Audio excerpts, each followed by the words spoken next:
Hello there. The Chinese tech giant Huawei is warning the UK that we need their expertise to beat this global health crisis.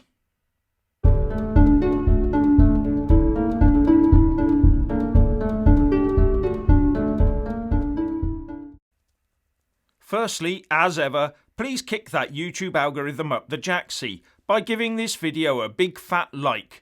And I'm always uploading new content, so please do check my YouTube channel daily. The UK arm of the Chinese technology company Huawei has issued a public warning letter that the only way we in Britain can beat this global health crisis is by working together with Huawei. The letter from Huawei Vice President Victor Zhang says that the company is helping to keep the UK connected during these difficult times, and that when we emerge from this crisis, we look forward to continuing to play our role as a key partner in improving the networks, benefiting the economy and ultimately everyone in the UK. And for completeness, on Victor Zhang's LinkedIn page it says that he is in charge of Huawei's public affairs and communication strategy in the UK, including government affairs, media affairs and ecosystem relations building. Now, the reason the company felt compelled to pen this missive is because of the intense pressure that the UK government is coming under to ditch Huawei's involvement in our future 5G communications infrastructure rollout. In January this year, prior to the onset of this health crisis, the UK government agreed to allow Huawei to provide up to 35% of the non-sensitive parts of our new 5G infrastructure, meaning that they were not to be involved in the likes of military bases and nuclear power plants. But this was roundly condemned by many, with concerns about the close connection between the Chinese state and the inner workings of Huawei. And to say that it also upset the US administration of Donald Trump would be an understatement. The last thing we need, said the hawkish critics of this government's decision, is the Chinese Communist Party inserting spyware into our comms network. And do not underestimate this threat. Huawei is considered a leader in this field of technology. And in a country like China, where people can sometimes mysteriously, and it seems quite openly, disappear, then you can never say that a Chinese-based company is ever truly free of communist government control. Can you? And the concerns amongst the UK government's own MPs are so great that 38 of them rebelled against the government and voted to end Huawei's involvement. This rebellion was defeated, but those MPs concerned have vowed to have another go in the summer when the telecommunications bill is brought before them. And with Beijing being seen as the source of the crisis and its handling of it coming in for so much acrimonious criticism, then the rebels might well carry the day, unless the government makes a U-turn and ditches Huawei itself first. Hence the letter from Zhang. But there are doves out there too, saying that Huawei is already up to its armpits in our 4G systems, and that there are other Chinese firms operating in the UK. So what difference would 35% of non-essential 5G infrastructure make, especially if it's more cost-effective? Now, Huawei has been trying for ages, very unsuccessfully, to convince the world of its independence from the Chinese Communist Party. And the New York Times reported last year that the company held a press conference to answer the question of who owned it. And it said in the report, Huawei showed reporters on Thursday what it described as evidence of its independence. A big blue book kept behind glass and under lock and key in a drab white room of the company's headquarters in Shenzhen, a southern Chinese city. Within its 10 volumes are said to be the names of all the Huawei employees who hold restricted phantom shares in the company. Proof, the company says, that no piece of Huawei is owned by the Chinese government. A big blue book, under lock and key, that no one can see. Some proof. And in his letter, Victor Zhang tries to allay our fears by saying, "We have built trust in our UK business over 20 years by helping our customers, the mobile network operators, provide consumers with affordable, reliable calls and data."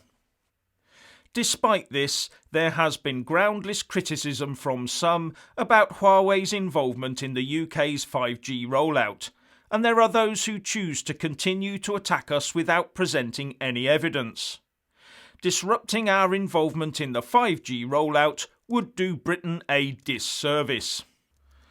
But as I've already said, where the state can disappear you, then it has ultimate control anyway. Anyway, many in the UK have not taken kindly to what is in effect China using what most people see as a Chinese-generated crisis to try and push its spying agenda on us. Conservative MP for the Isle of Wight, Bob Seeley, told the Daily Mail, "It is pretty crass and tasteless that Huawei yet again is trying to use this crisis for their own ends and Chinese state ends. It is clear there is going to be a change of opinion about China after all this, and Huawei is going to be a part of that." And he went on to say that, "It is pretty crass the way it has been handing out masks. They seem to be again trying to make politics out of this crisis. We now hear the secret services are re-evaluating their relationship with China as well." And he finished by saying that if we are to have open trade, then Beijing needs to be open and honest about what happens inside its own country. And it is good news that our secret services are doing this re-evaluation, given recent events. Now we can go around all day pointing fingers at Beijing and Huawei, but they're doing exactly what you would expect a large tech company controlled by a despotic government to do in cahoots with each other. The company needs to maintain its UK business position, and Beijing wants to maintain its foothold inside UK tech for espionage and wider political purposes. And writing in the Washington Examiner, Tom Rogan says that Huawei's access is crucial for China's influence and its ability to conduct espionage, but Beijing's lies have fueled British concerns about entrusting Huawei with critical infrastructure. And he goes on to explain that Huawei and Chinese spying are now threatened even more with being ejected from the UK because the UK public has become more aware of their deceptions. So yes, Huawei is right to panic, he says. And the health crisis threatens to seriously derail all of Huawei's and China's plans, because the decision by the government concerning Huawei has moved from a tech and security and diplomatic issue into a full-blown political issue. And if the Tory government tries to press ahead and keep Huawei on board, it will come seriously unstuck. Because Tory MPs will find it very hard to justify a decision to reward a company controlled by the Chinese Communist Party in such a way, while risking UK security in the process. Especially after talk of a day of reckoning for the Chinese. The public would rightly be asking, why are you trusting them?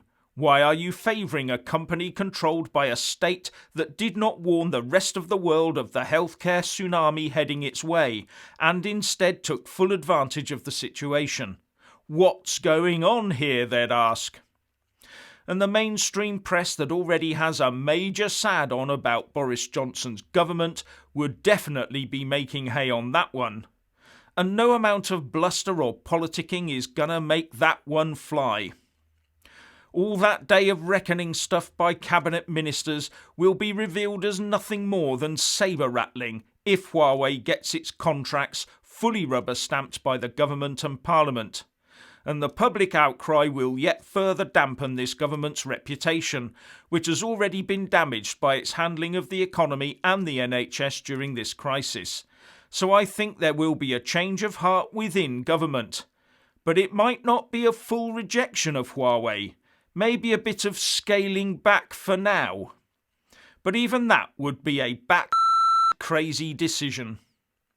But do bear in mind that Huawei is a global tech leader and employs about 1,400 people here in the UK. And on its website it says, Huawei is nurturing UK talent to generate the next generation of technological breakthroughs. The company has also established R&D partnerships with over 10 British universities, working together to develop cutting-edge technologies. This includes projects with world-leading UK academic institutions such as the Universities of Cambridge, Oxford, Cardiff and Imperial College. So the government might be tempted to keep the company on board, and therefore by default keep China on board. How our government reacts in both the short and long term with regard to Chinese interests in the UK will give us a good insight into the trustworthiness of our politicians and the true extent of infiltration by Beijing into our halls of power. The onus is on Huawei to provide empirical and undeniable proof that there is absolutely no connection between themselves and the Chinese government in order to legitimise a stake in Britain's communications network. But it is more likely that I will be made president of the EU Commission than Huawei convincing the international community that it is independent of China. So Huawei needs every friend with as many powerful connections as it can get its hands on to keep its UK 5G contract alive. And finally, just a quick update. The FT is reporting today that former BT chairman and president of the CBI, Mike Rake, has now joined the Huawei UK board as a non-executive director. Reuters, though, has so far been unable to verify the story. But TechRadar.com says that Rake has been advising Huawei since 2019 and that Huawei has strengthened its relationship with Sir Mike Rake, appointing the former BT chairman to the board of its UK business. And that the former BT chairman has suggested that a ban on Huawei operating in our 5G project would be a considerable blow to the UK's broadband ambitions. Anyway, if you want to hear more from me, please don't forget to subscribe and also press that little bell, or you won't get any notifications. And if you want to see more of me, buy a mug with my mug on it. So, what do you think about all this 5G stuff? Please share and comment, and thank you for watching.